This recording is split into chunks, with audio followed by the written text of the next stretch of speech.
nuit comme le jour, ta voix ne fut pas oubliée par le Père du ciel, par le Père du ciel.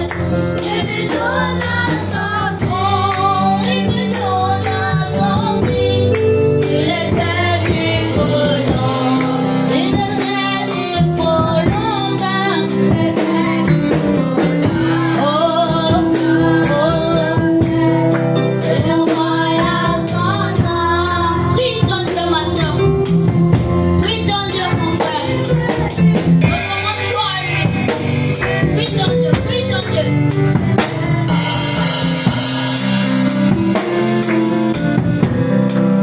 Prie ton Dieu. Élève la voix. Prie-le.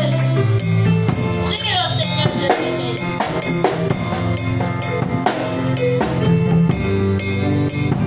Prie ton Dieu. Élève la voix. Lève la voix. Sur les ailes du colon, l'ange complète et envoya son âme pour ton cœur, les signes du ciel.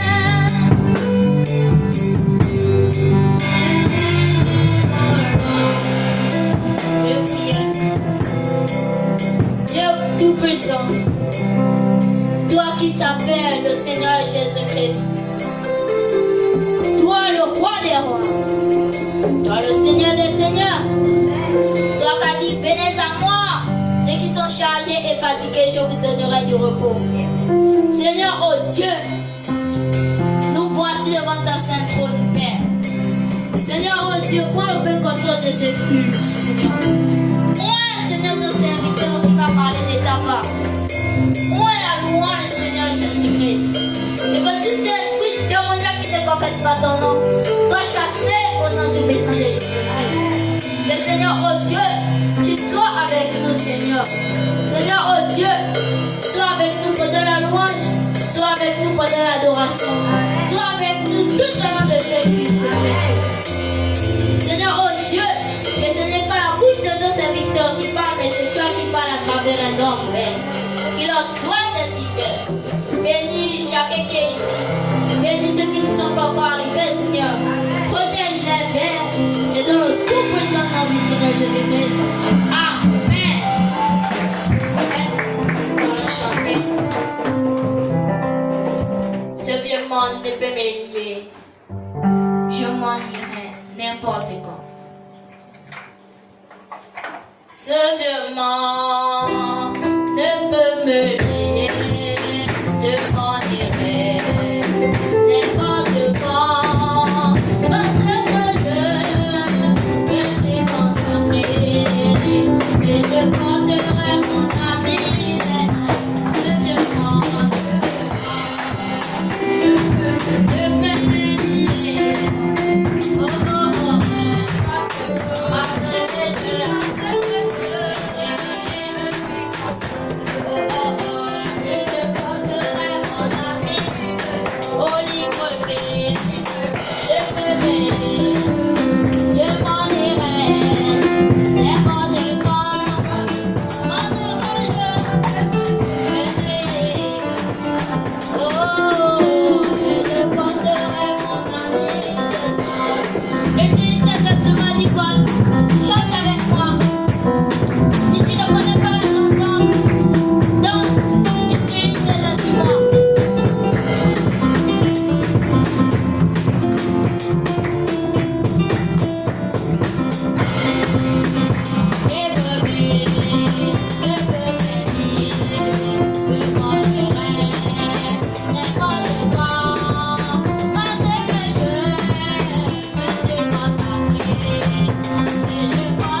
pas bien dormi?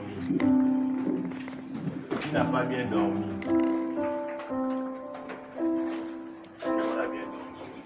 Que Dieu soit loué. On va acclamer pour le Seigneur Jésus.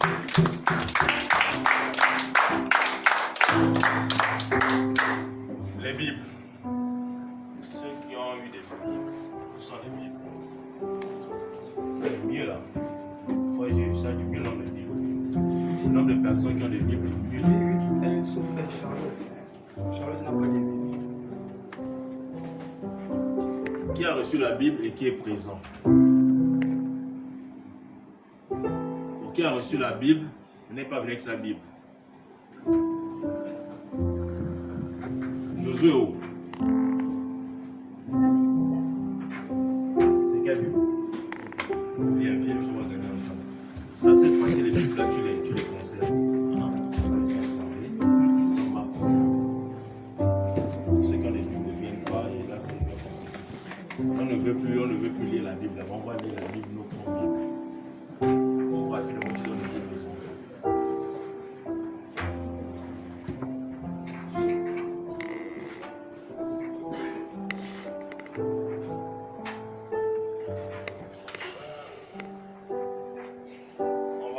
On va ouvrir la Bible dans le livre d'Ecclésiaste. Ecclésiaste chapitre 12. Ceux qui ont les Bibles. Ecclésiaste chapitre 12.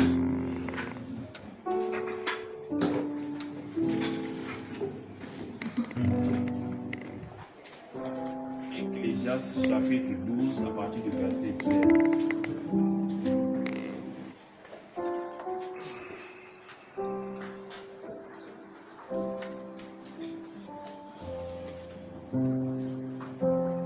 Qui a retrouvé Ecclésiaste chapitre 12 verset 13?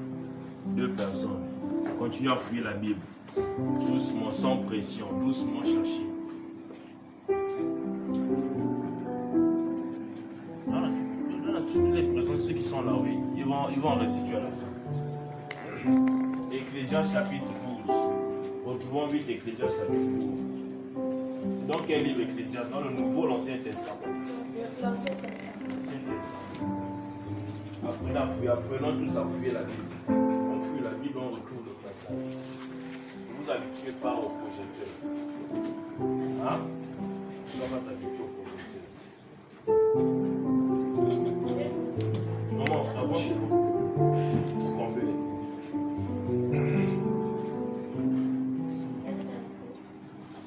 Verset 13.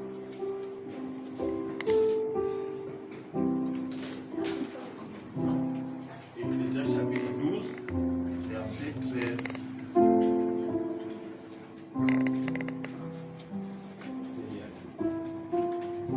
Donc, ceux qui sont présents, donne ce mot sur la mesure. C'est bon, ceux qui savent lire aussi, c'est bon. Il n'a pas encore retrouvé, qui a la Bible qui n'a pas encore retrouvé Ecclésiaste.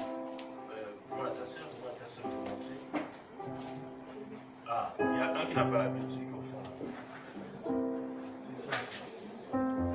Tu as retrouvé Ecclésiaste. Ils sont là qui passent sur l'Ancien Testament. Vous avez la table de matière, n'est-ce pas? La table de matière, tu descends, tu cherches Ecclésiaste. Ecclésiaste, tu descends.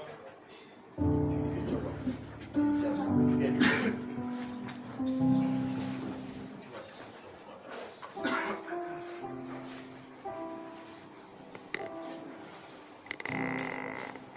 Les enfants du message doivent manipuler la Bible.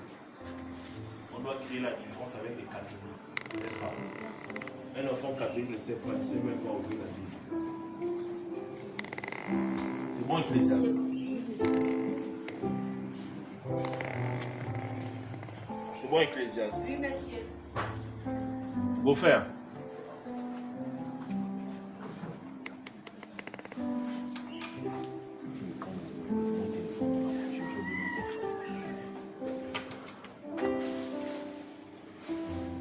Ecclésiaste.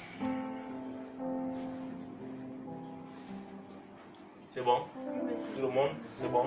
Oui.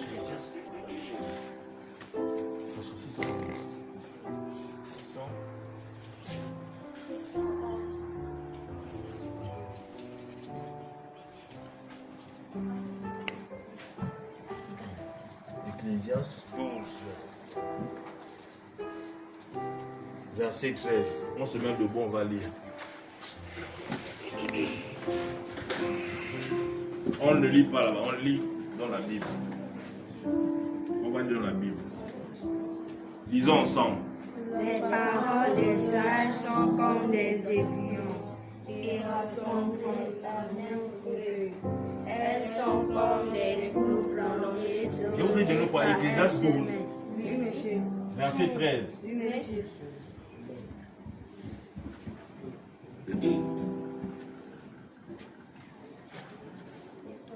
Allons-y. Les paroles des sages sont comme des aiguillons et rassemblées en un recueil. Elles sont comme des clous plantés, reliées par un seul maître.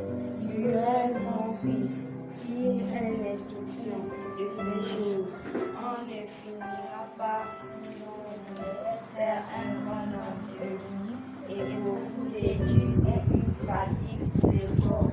Écoutons la fin du discours. Crains Dieu et observe ses commandements.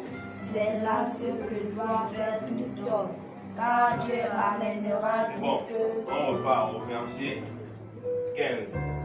Écoutons la fin du discours. Crains Dieu et observe ses commandements. C'est là ce que doit faire tout homme. C'est là ce que doit faire tout homme. Prions.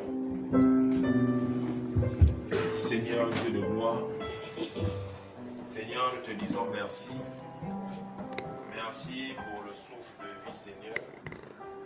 Merci, Seigneur, parce que tu nous as comptés parmi les vivants. Et pour cela, nous te disons merci. Oh Dieu de gloire, nous sommes maintenant venus dans ta maison pour prier. Nous sommes venus dans ta maison pour te louer. Et nous sommes venus dans ta maison, Seigneur. Toi, tu nous parles. Seigneur, parle-nous à travers ces Écritures. Rends ces Écritures vivantes dans nos vies. Oh Dieu de gloire, nous te recommandons ici, au nom de notre Seigneur et Sauveur Jésus-Christ, que nous avons ainsi prié. Amen. On reprend Ecclésiaste 12, Ecclésiaste 12, au verset 15. Vous pouvez s'asseoir. La Bible dit quoi? Au verset 15, on va reprendre tous. Lisons tous, s'il vous plaît. Crains Dieu et observe ses commandements. C'est là ce que doit faire tout homme.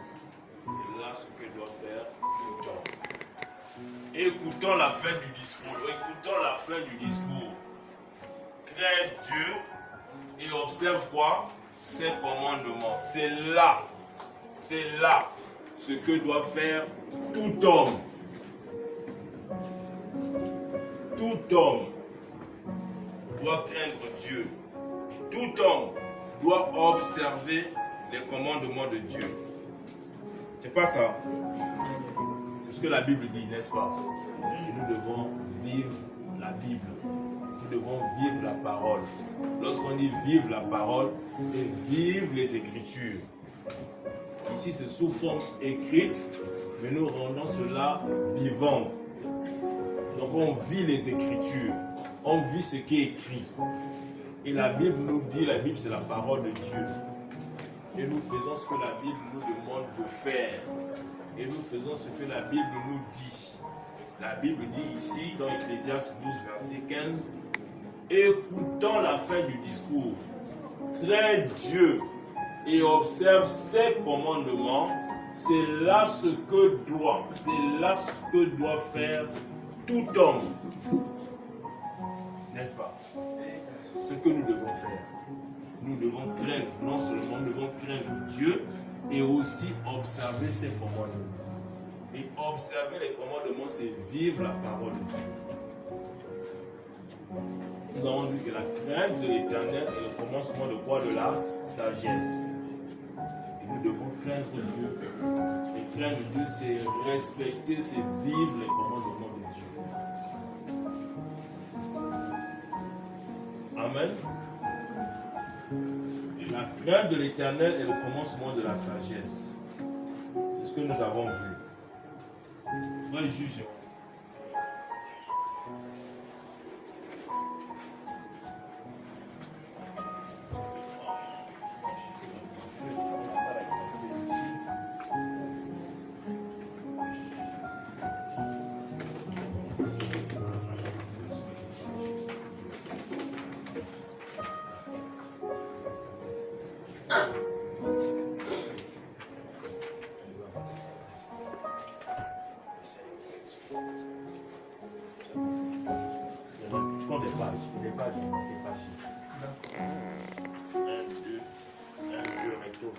Non, tu donnes les 4 pages maintenant. Tu mets juste en bas.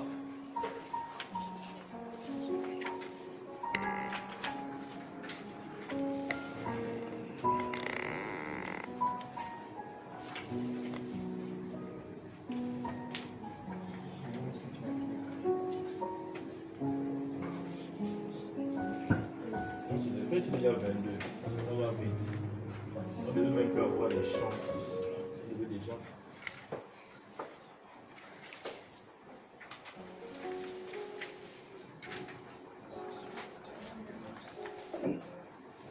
Amen.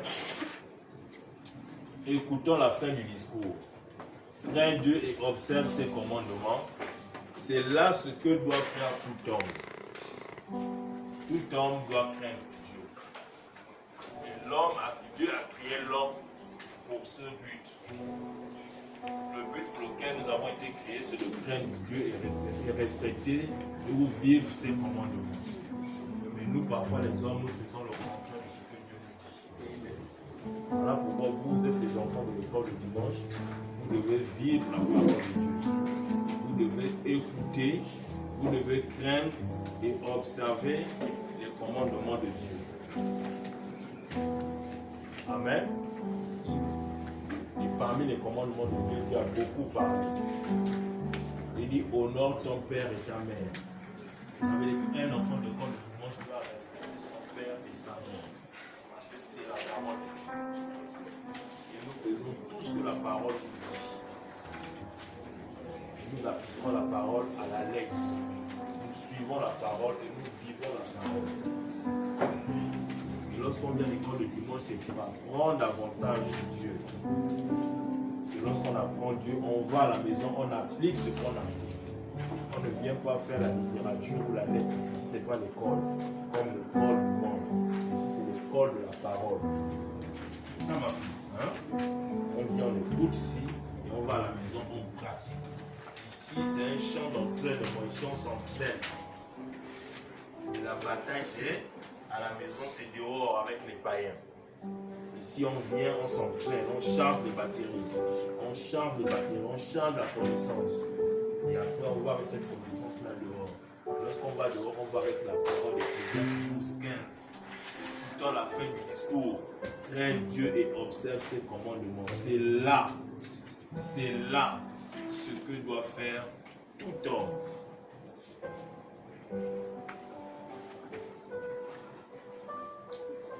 C'est là ce que doit faire tout homme. Voilà le but que Dieu nous a créé. De craindre la parole et de vivre la parole. Ceux qui ne vivent pas la parole ne craignent pas Dieu. Et s'ils ne craignent pas Dieu, ils seront jugés. Parce qu'il y a deux choses. Soit tu es sauvé, soit tu seras jugé. Amen. Il y a deux chemins. Soit le chemin du jugement divin, ou encore tu es sauvé et tu ne passes pas par le jugement. Pour ne pas passer par le jugement, on doit vivre, on doit craindre Dieu et observer les commandements de Dieu. Partout où nous sommes, partout où nous allons, à l'école, à la maison, à l'église, on doit observer les commandements de Dieu. C'est ce que Dieu nous demande. Il dit, c'est là ce que doit faire tout homme. Dieu n'exclut personne là. Papa doit respecter la parole de Dieu. Papa doit vivre la parole. Maman doit vivre la parole. Nous les enfants, nous devrions vivre la parole. Tout le monde, tout homme, créé par Dieu. Et tous ont été créés par Dieu. Voilà, tout homme devrait craindre et vivre la parole de Dieu. Amen. Maintenant, on va lire notre prophète William Branham. On va appeler William Branham. Il va aussi nous dire un mot par rapport au respect. Amen. Après, je vous ai partagé les feuilles. Vous devez vous habituer à lire. On doit lire nous-mêmes. Sinon, le dehors est grave. Amen. Il y a beaucoup de commentaires dehors. On va vous dire, frère Branham a dit. Je lui dis, mais moi je n'ai pas encore lu. Tu dois lire. Il y a les l'école le dimanche, on apprend à lire. Non seulement la Bible, mais le message. Tout ce que nous allons faire ici à l'école dimanche, lorsqu'on va quitter la terre, c'est la Bible et le message. Il n'y a pas autre chose ici. Amen. Le respect. Prêché en quelle année? 1960.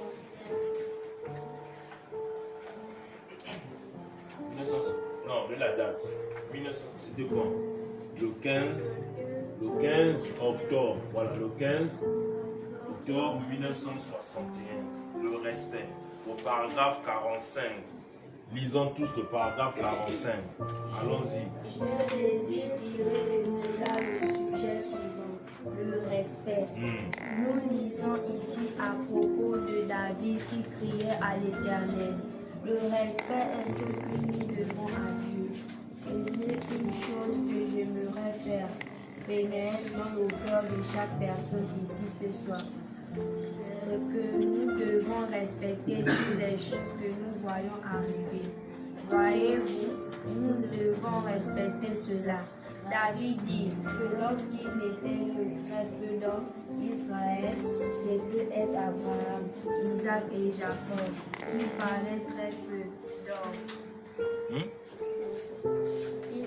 Il châtrait les nations et les rois à cause de Dieu châtra les nations et les rois, disons, ne touche pas à mes moins et ne fais pas de mal à mes prophètes. Amen. Amen. Ne touchez pas aux enfants de Dieu. Si frère Branham me parle, on ne doit pas. Ne touchez pas à mes oins, ne faites pas du mal à mes prophètes.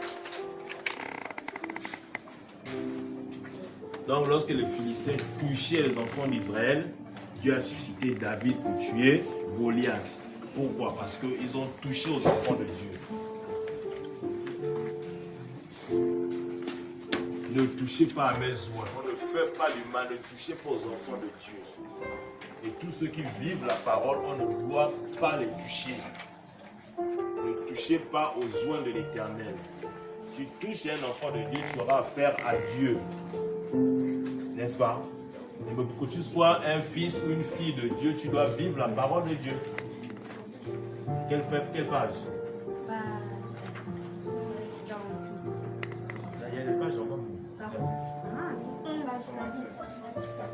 Je te montre quelle page.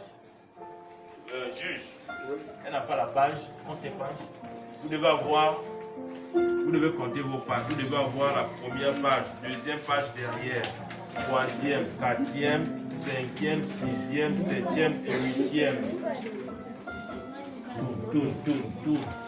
Numéro 2. Et recto, on dit quoi recto? Recto, verso.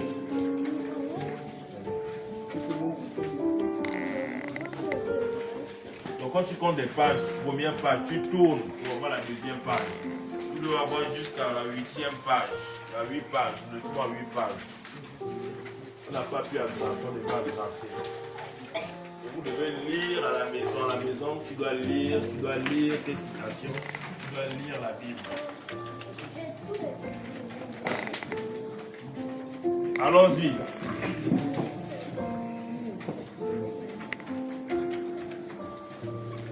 On prend le paragraphe 48. Dans le paragraphe 45, frère Branham nous enseigne ici qu'on ne doit pas toucher aux doigts de l'Éternel. Ceux qui ont touché aux enfants d'Israël, Dieu a suscité David. Et David a tué Goliath. Pourquoi? Parce que les Philistins ont voulu toucher à la vie des enfants de Dieu. Et pour être enfant de Dieu, on doit vivre la parole de Dieu. On doit respecter les commandements de Dieu et on devient enfant de Dieu. Et là, si quelqu'un te touche, la personne aura affaire à Dieu. On ne dit pas à un païen que tu auras affaire à Dieu parce que tu viens à l'église. Non. Tu dois dire à un païen que tu auras affaire à Dieu parce que moi je vis la parole. Amen. Donc, il y a une différence de venir à l'église et de vivre la parole. Tout le monde peut venir à l'église, mais tout le monde ne veut pas vivre la parole de Dieu. Et vous, le devoir ici, c'est de vivre la parole de Dieu. Pour que tu sois appelé enfant de Dieu, il y a des conditions à remplir. Et la condition est simple, c'est juste vivre la parole. Et vivre la parole, c'est la chose la plus facile au monde. C'est la chose la plus facile au monde, c'est de vivre la parole. Et un plaisir de vivre la parole de Dieu. Tu es en paix, tu es en sécurité. Et ce que nous cherchons tous, la sécurité d'une vie éternelle. Tu vas vivre éternellement. Tu ne vas jamais t'arrêter. Tu vas vivre éternellement parce que tu as la parole en toi. Et tu es appelé fille ou fils de Dieu. Et là, en ce moment-là, le païen, quelqu'un ne peut plus te toucher. Même un sorcier de la famille ne peut plus te toucher. Amen. S'il ose te toucher, il aura affaire à Dieu. Amen. S'il ose te toucher, il aura affaire à Dieu. Pourquoi? Parce que tu es un fils et une fille de Dieu. Et la Bible dit ne touchez pas à mes soins. C'est-à-dire ne touchez pas aux enfants de Dieu. C'est la parole, c'est la promesse. Et Dieu fait tout ce qu'il dit. Il dit ne touchez pas à mes soins et ne faites pas du mal à mes serviteurs. Tu oses le faire, c'est ton problème à toi. Et nous tous, nous voulons être des enfants de Dieu pour que les gens ne nous touchent pas. Voilà pourquoi nous venons à l'église. Que nous soyons appelés filles et fils de Dieu. Et pour être fils et filles de Dieu, on doit respecter Dieu. Et respecter Dieu, c'est de craindre les commandements de Dieu. Amen. Les appliquer. Amen. Amen. Passons au paragraphe 48. Lisons le paragraphe 48 de la même brochure. Quelle brochure? Le respect. Prêché en quelle année? Par qui? Par le prophète William Marion Branham. William Marion Branham, lorsqu'il prêchait ce qu'il voyait. C'est-à-dire Dieu, lorsqu'il veut prêcher une prédication, Dieu l'emmène. Il voyageait. Amen. C'est la différence entre un prophète et un pasteur. Un pasteur, lui, il lit et Dieu l'inspire et il vient prêcher. Mais le prophète, lui, il voyageait, il voyait ce qu'il prêchait. Amen. Vous voyez la différence? Il peut nous dire que Marie a rencontré l'ange à 11h. Amen. Il donne avec la précision. Il peut donner l'âge de David, lorsque David avait tué le lion. Amen. Il donne la précision, une précision qui n'est pas dans la Bible, c'est une précision. Il donne l'heure, il donne l'âge. Il faut voyager. Il faut que Dieu te ramène. Et Dieu est capable, Dieu le fait. Rien n'est impossible à Dieu. Il te prend, il t'emmène au jardin d'Éden. Il y a des gens qui ont fait des rêves sur le jardin d'Éden et ils reviennent encore sur terre. Amen. Vous voyez dans les dessins animés, quelqu'un fait un retour au passé. Retour au passé il y a 2000 ans et la personne revient encore. Ils ont copié ça, c'est la réalité. Ils ont copié quelque part. Ils savent que les chrétiens ont la capacité d'aller même à l'eau. Aller même là-bas, on repart jusqu'au jardin d'Éden et on revient. Amen. Amen. Lisons. Paragraphe 48. Frère Branham nous dit quoi? Tu n'as pas 48.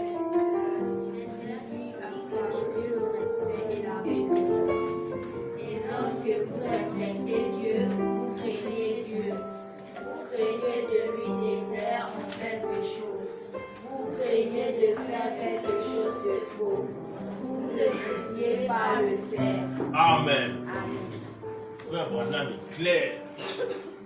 Il nous dit, cela ne veut pas dire que vous avez peur de lui, mais cela signifie que vous lui accordez le respect et la révérence. Et alors, vous respectez Dieu, vous craignez Dieu, vous craignez de lui déplaire en quelque chose, vous craignez de faire quelque chose de suivant la lecture. Vous craignez de faire quelque chose de faux. Vous ne voudrez pas le faire. C'est ça craindre Dieu. Tu sais que c'est faux ce que tu veux faire. Tu sais que le chemin que tu veux suivre, ce n'est pas un bon chemin. Ce n'est pas un chemin digne d'une chrétienne. Ce n'est pas un chemin digne d'un chrétien. Mais tu fonces quand même sur ce chemin-là. Pourquoi? Pourquoi? C'est parce qu'on n'a pas la crainte de l'Éternel. On se dit que Dieu, on ne le voit pas, on ne doit pas le craindre. Mais c'est du haut des cieux que Dieu nous voit. Dieu ne nous voit pas dans les coins, mais dans le haut des cieux. Il est en haut, il nous voit. Et lorsqu'on décide de devenir chrétien ou chrétienne, on doit vivre la parole. C'est ce que Frère Branham nous dit ici au paragraphe 48. Frère Branham interprète la Bible. Il nous explique ce que nous n'avons pas pu comprendre en lisant la Bible. Parce que la Bible, c'est une forêt. Et le prophète vient pour nous expliquer. Amen. Vous allez continuer à lire à la maison. Prenons le paragraphe 49. Frère Branham dit quoi? Je crains ma mère, je crains ma femme, je crains mon église, je crains tous les serviteurs de Dieu, soucieux de ne pas mettre sur leur chemin une pierre d'achoppement. Je crains les gens de la ville, soucieux de ne pas faire quelque chose de faux qui leur fera penser que je ne suis pas un chrétien. Très bien. Paragraphe 49, je relis. Je crains ma mère, je crains ma femme, je crains mon église, je crains tous les serviteurs de Dieu, soucieux de ne pas mettre sur leur chemin une pierre d'achoppement.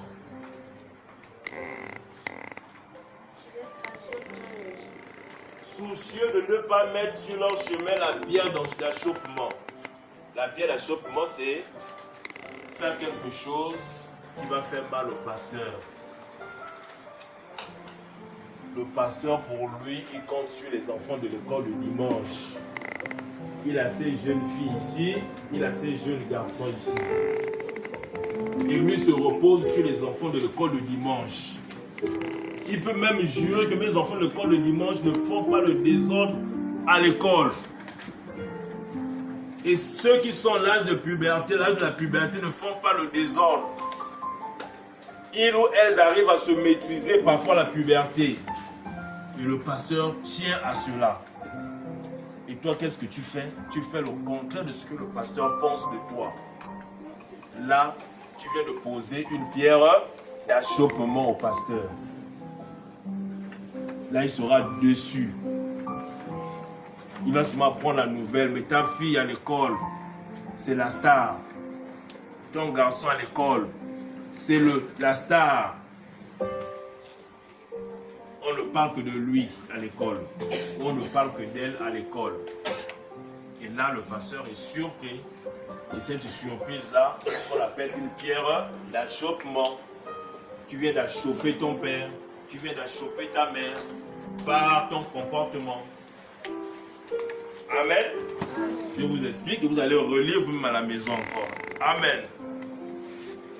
C'est ça, non?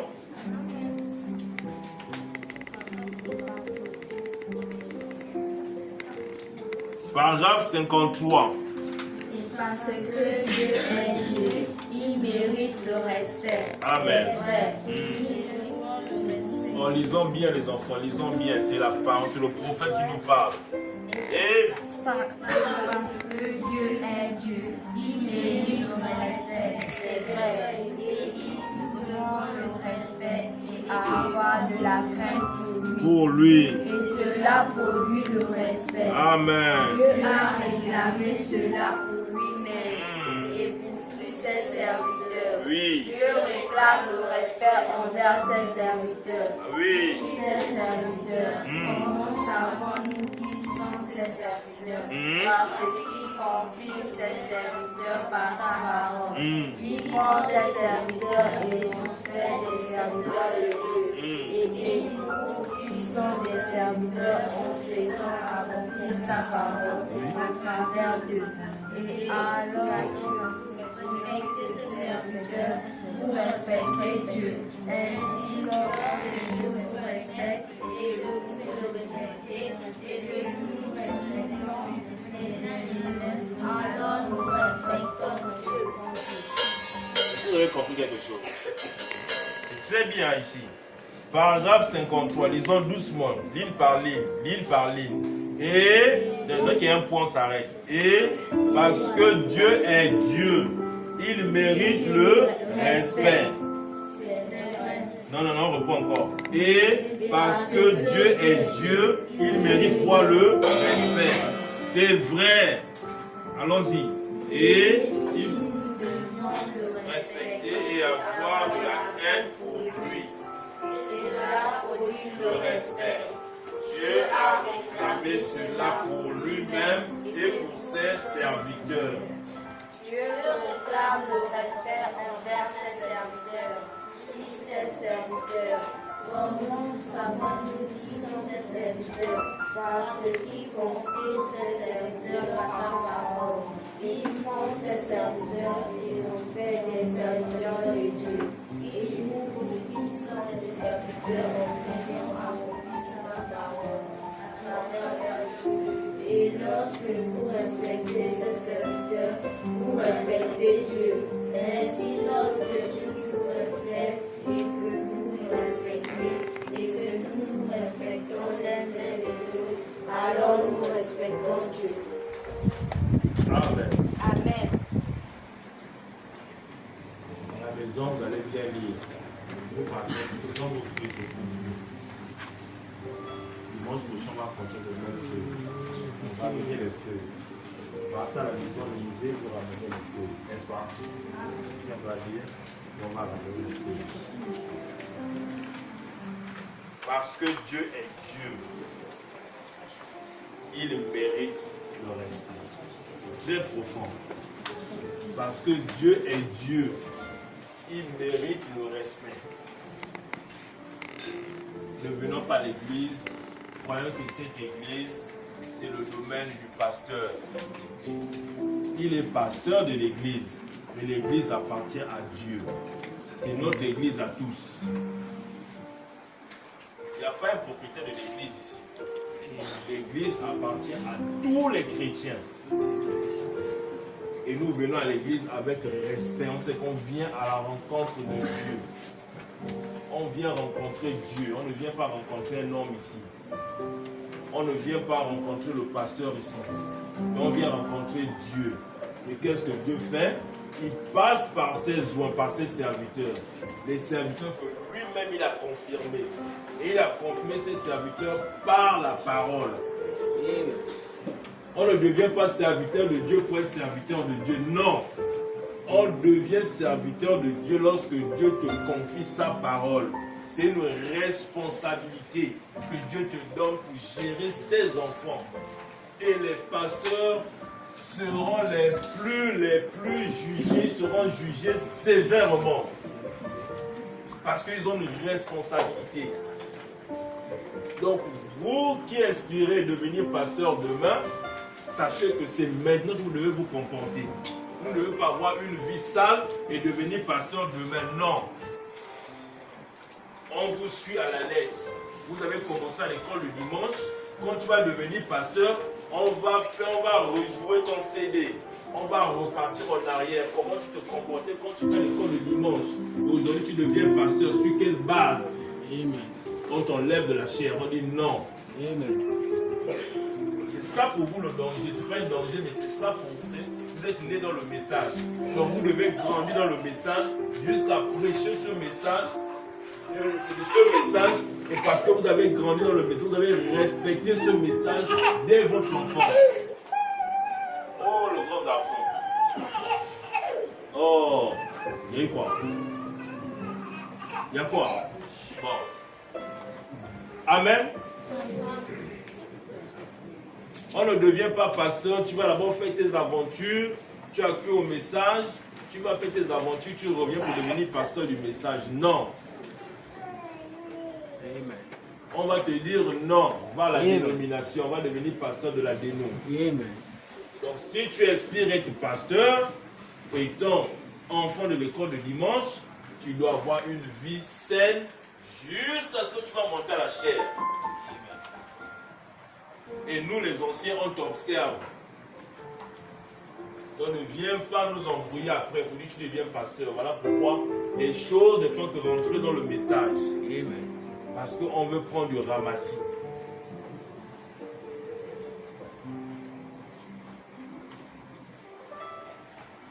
Amen. Amen. On doit vivre la parole, on doit respecter Dieu parce que Dieu est Dieu. Ce que frère Branham nous a appris. N'est-ce pas? Maintenant, lorsque nous venons à l'église, on revient encore sur l'atmosphère favorable. Depuis la maison, on prépare le culte le dimanche. Depuis samedi, tu prépares ton culte. Tu dis, Seigneur, voilà, tu prépares l'atmosphère. Et ton atmosphère se dit, je ne viens pas pour rencontrer un homme, mais je viens rencontrer l'homme que toi tu as établi pour nous parler. Et toi, Dieu, va dans cet homme-là, inspire l'homme, que l'homme nous parle. C'est ça ta prière. Ne viens pas vous dire, moi je vais aller, comme c'est vendredi aujourd'hui, ce sont les ministres qui vont prêcher, le ministre là, non.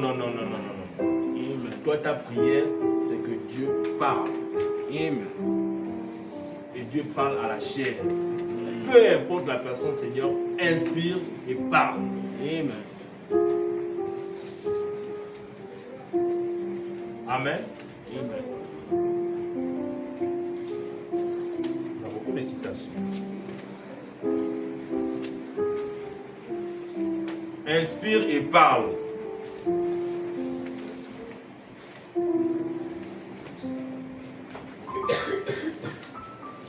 Inspire et parle. Dieu réclame quoi? Le respect.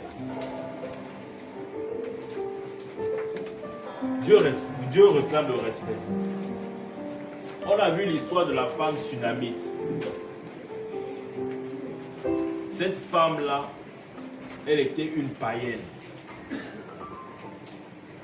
Quand on parle de la vie de Sunem, la Sunamite, c'est une païenne. Mais cette femme a remarqué quelque chose au prophète Élie. Elle a remarqué quelque chose de spécial. Ce qu'elle avait remarqué, c'est quoi? Elle avait remarqué ce qu'on appelle elle avait remarqué une personne qui vit la parole. Une païenne, elle a identifié le prophète Élie comme étant un homme qui vit la parole. Donc nous aussi, c'est la même chose au quartier. Il faut que les païens arrivent à nous identifier. Amen. Si tu n'es pas identifié par un païen, c'est qu'il y a un problème. Amen. Si le païen ne voit pas en toi Dieu, c'est qu'il y a un problème. Même à l'école, même en classe, tes copines doivent se rendre compte que celle-là, c'est une chrétienne. Mais s'il n'y a pas la différence, elle n'arrive pas à différencier si tu es une chrétienne ou pas, pose-toi déjà des questions. Amen. On doit se poser des questions si le païen n'arrive pas à m'identifier. Quand je suis au milieu des païens, le païen ne s'est même pas rendu compte après 1 heure de conversation que tu es un chrétien ou tu es une chrétienne. On doit se poser des questions. Je ne peux pas rester avec un païen pendant 1 heure, même 5 minutes. Le chrétien doit se rendre compte que là, je suis en face d'un homme de Dieu. Parce que je vais laisser 2 mots de ce qu'il veut me raconter, mais après je vais rentrer. Il va se rendre compte que lui là, il a changé. Et après le chrétien, le païen va conclure que cet homme est un homme de Dieu. Ou cette sœur c'est une chrétienne. Ou c'est une chrétienne ou un chrétien. Amen. Donc cette femme sunamite, elle s'est rendue compte, elle était païenne, mais elle voyait un prophète Élie qui faisait des allers-retours, il allait chez lui, il dit à son mari, chéri, je pense que cet homme-là est un saint de Dieu. C'est ce que la Bible nous dit. On aura l'occasion de lire ça. C'est un saint de Dieu. Pourquoi? Parce qu'elle a remarqué les caractéristiques. Elle a remarqué que l'homme avait une énergie, une manière de se comporter qui était tout à fait différente des autres hommes. Elle a dit, celui-là, certainement, c'est un saint de Dieu. Et nous aussi, c'est la même chose. Si la païenne a identifié le prophète Élie, nous aussi au quartier, les païens doivent nous identifier. Amen. Doivent nous pointer. Je suis sûr que cette fille-là, c'est une chrétienne. Amen. Je parie, mon frère. Là, les païens sont entre eux. La fille qui passe tous les jours là, moi je parie, la fille là, c'est une chrétienne. Qu'est-ce qu'il a vu? Moi je parie que le garçon là, c'est un chrétien. Et vous aussi, on doit parier sur vous. Les païens doivent parier sur vous. Amen. Cette dame a parié. Elle a dit à son mari, chéri, cet homme, c'est un saint homme de Dieu. On doit bien le recevoir. On doit construire quelque chose pour lui. Pourquoi? Parce qu'ils ont reconnu en l'homme les caractéristiques, sinon Dieu dans l'homme. Et nous aussi, les chrétiens, nous avons Dieu.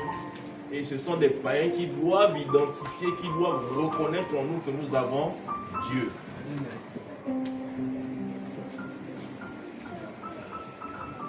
C'est bon? Donc à partir d'aujourd'hui, essayez de voir l'entourage.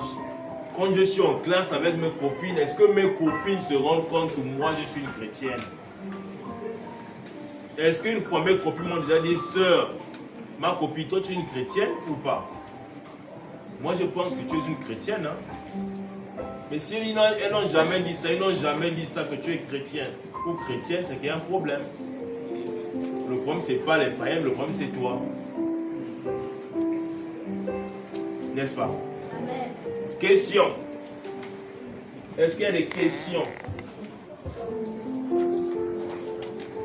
Posez des questions. L'école, c'est comme l'école le dimanche. C'est l'école où ne posez pas des questions en classe. Vous posez des questions, oui, maman. Questions.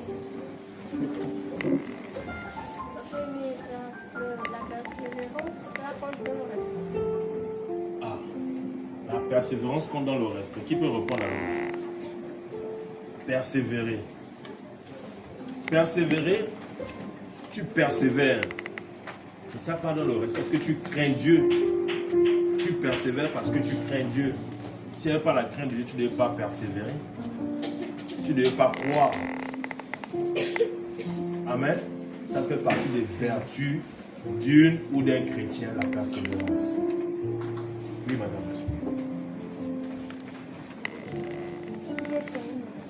Si Dieu c'est un esprit. Donc le corps qui porte le corps de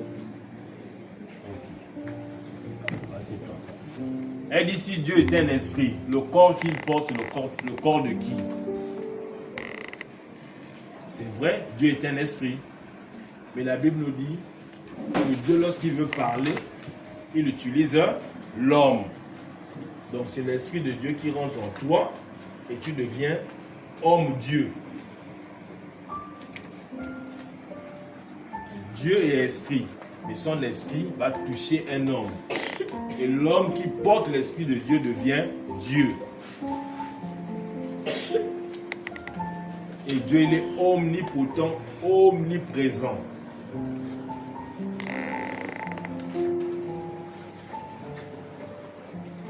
Question. Posez les questions. On tend vers la fin.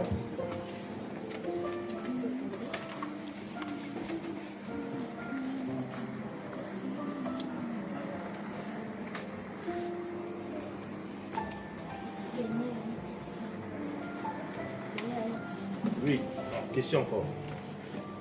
J'ai des questions. William Branham qui a pris sa place.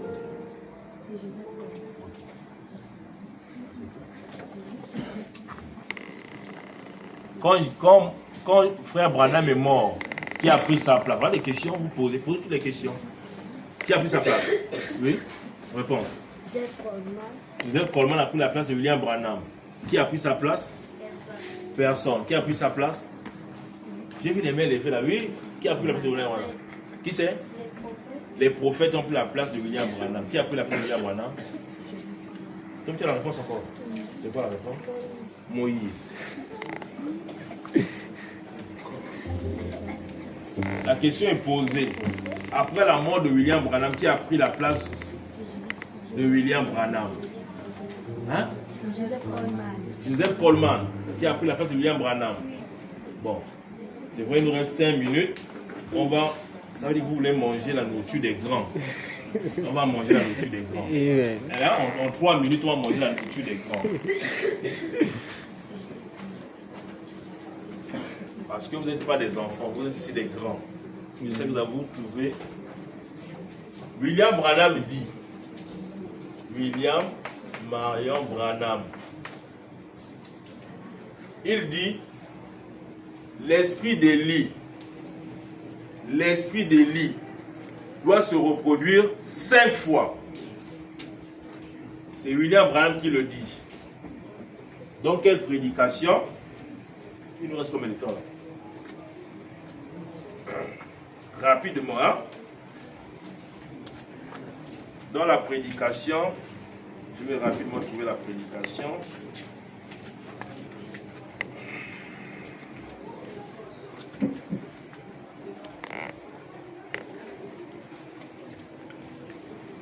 William Branham dit, je vais d'abord rapidement, on va lire après. William Branham dit l'esprit d'Élie doit se reproduire combien de fois? 5 fois. On va compter le nombre de fois. Et on saura après William Branham c'est qui.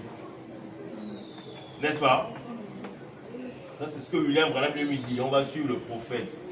Voilà pourquoi on doit lire la parole. Première fois, ça doit se reproduire. Ça, l'esprit là, c'est l'esprit d'Élie lui-même. D'accord? Et l'esprit d'Élie doit venir sur qui? Sur Élisée. Donc on va voir. Et l'esprit d'Élisée doit venir sur qui? Sur Jean-Baptiste. Donc Jean, c'est toi, non?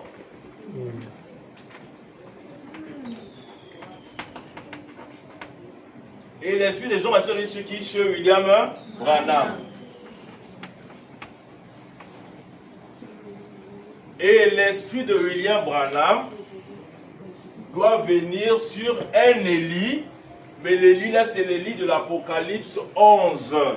C'est-à-dire, lorsque les deux prophètes Élie et Moïse vont aller en Israël pour sauver les 144 000. Nous sommes ici au temps de la tribulation. Donc ici là, lorsque Moïse et Élie, lorsque les deux prophètes vont aller là-bas en Israël, il y aura deux prophètes avant la tribulation que l'épouse ne parte. Amen. Il y aura deux prophètes de l'Apocalypse 11, notez de l'Apocalypse, vous allez lire l'Apocalypse 11 à la maison. Il y aura deux prophètes, Élie et Moïse, qui vont revenir en Israël. Ça ne serait pas Moïse littéralement, frère, mais ça serait l'esprit de Moïse et l'esprit d'Élie. C'est le même esprit d'Élie qui va revenir ici. Mais ça ne serait pas William, ça serait un juif qui va parler à ses frères. Les deux là vont venir en Israël pour prêcher le message aux enfants d'Israël. Moïse viendra avec la puissance qu'il avait en Égypte et il va déverser les fléaux. Et là, on va parler de la grande tribulation. Mais donc, pendant la grande tribulation, l'épouse ne sera plus sur la terre. Nous serons déjà enlevés. Donc, après l'esprit d'Élie qui était sur William Branham, l'esprit là va tomber sur Élie de l'Apocalypse 11. Amen. Les deux prophètes qui vont aller prêcher en Israël pour sauver les 144 000. Et ce sont les deux prophètes qui vont déclencher la grande tribulation parce que les fléaux vont se déverser.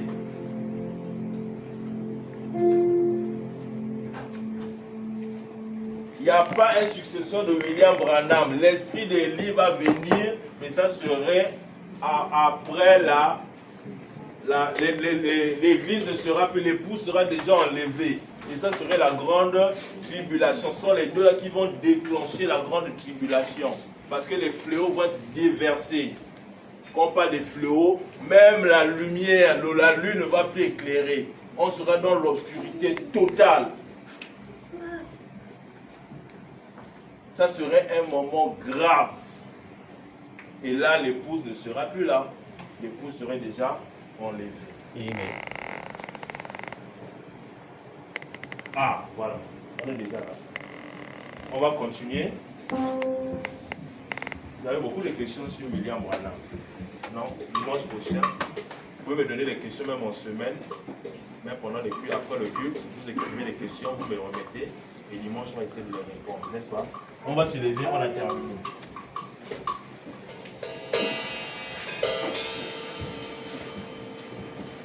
On l'a terminé, on est déjà. Si papa me dit, mon enfant n'y va pas, je dirai non papa, je m'en vais à Canaan, alléluia. Dieu, Je m'en vais à Canaan, alléluia.